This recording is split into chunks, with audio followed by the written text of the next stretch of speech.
अच्छा तो बच्चों आपका डेट शीट आया है, घबराने की कोई ज़रूरत नहीं, पढ़ना अच्छी तरह है। मैं यहाँ आपको कुछ क्वेश्चंस दूँगा बॉटनी के, तो इन क्वेश्चंस पे आप नज़र रखना। ये क्वेश्चंस आपको तकरीबन तकरीबन 70% जो आपका सिलेबस है, जो आपका एग्ज़ाम होगा, बोर्ड एग्ज़ाम, उसका जो पेपर होगा, तो उसका तकरीबन 70% ये आपका कवर करेगा। तकरीबन मैं बोलता हूँ कि आप अच्छी तरह अच्छे मार्क्स लाओगे, अगर आप ये क्वेश्चंस याद करोगे। इसके बाद भी अगर उसके बाद भी टाइम बचता है तो जो टेक्स्ट है उस पे जो बाकी क्वेश्चन रहते हैं तो उन पे भी नज़र रखनी है। जो पहला वाला क्वेश्चन यहाँ पे है, आप देखो यहाँ पे that is classification and its types. देखो ये तो क्वेश्चन है आपका, जो पहला वाला यूनिट है that is diversity of life, उसमें पहला वाला क्वेश्चन है दैट इज़ डाइवर्सिटी। उसके बाद classification, artificial system of classification हम बोलते हैं, नेचुरल सिस्टम ऑफ क्लासिफिकेशन बोलते हैं, और फाइलोजेनिक सिस्टम ऑफ क्लासिफिकेशन। ये पढ़ना आप अच्छी तरह पढ़ना, that is classification and its types. उसके बाद और एक क्वेश्चन है दैट इज बायो सिस्टमैटिक्स, इस पे भी नज़र रखना आप, ये भी कभी कभी पूछा जाता है ये क्वेश्चन। और सबसे ज़्यादा जो इंपॉर्टेंट इसमें है that is binomial system of nomenclature. ये इसके रूल्स भी आप कम से कम 5 रूल्स याद रखना इसके। बाइनॉमियल सिस्टम ऑफ नॉमेनक्लेचर किसने दिया? कार्लोस लीनियस ने दिया। और इसके क्या रूल्स है, कैसे कैसे लिखते हैं, जब आपको लिखने होते हैं तो कैसे लिखते हैं ये बाइनॉमियल सिस्टम ऑफ नॉमेनक्लेचर। उसके बाद टैक्सोनॉमिक एड जो है दैट इज हर्बेरियम। हर्बेरियम आपके सिलेबस में है, तो हर्बेरियम भी कभी 5 नंबर का क्वेश्चन आता है, तो इस पे भी आप नज़र रखना। तो यहाँ से मैं फिर से बोलता हूँ आपको कि ये मेन क्वेश्चन होंगे।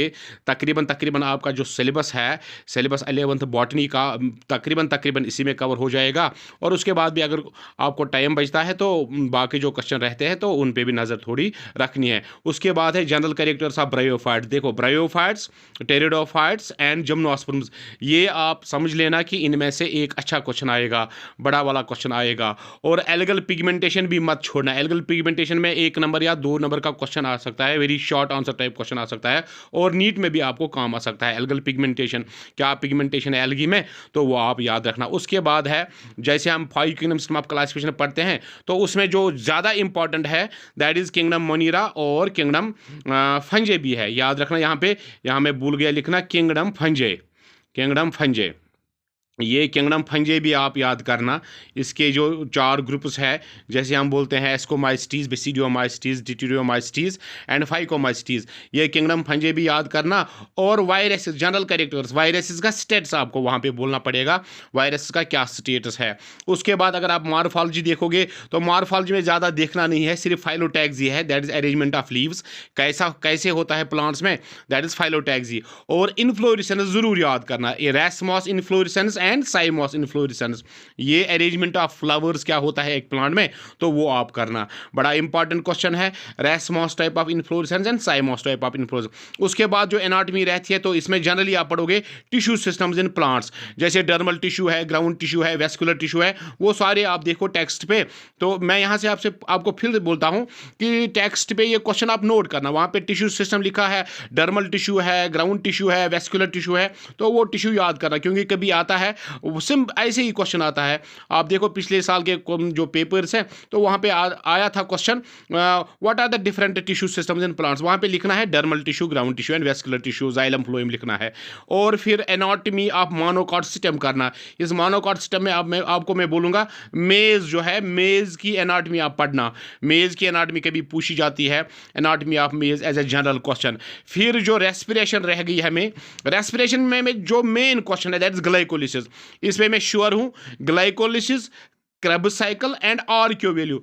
RQ value means respiratory quotient value, इसका वीडियो भी मैंने बनाया है, क्रेब साइकिल का भी बनाया है, ग्लाइकोलिसिस का भी बनाया है। अगर आप देखना चाहोगे तो इस मेरी चैनल पे इसके वीडियो है, ग्लाइकोलिसिस के, क्रेब साइकिल का और आरक्यू वैल्यू का। फिर जो फोटोसिंथेसिस रह गई है, तो फोटोसिंथेसिस में आप देखोगे क्वेश्चन जो जनरली पूछा जाता है that is cyclic and non cyclic photophosphorylation.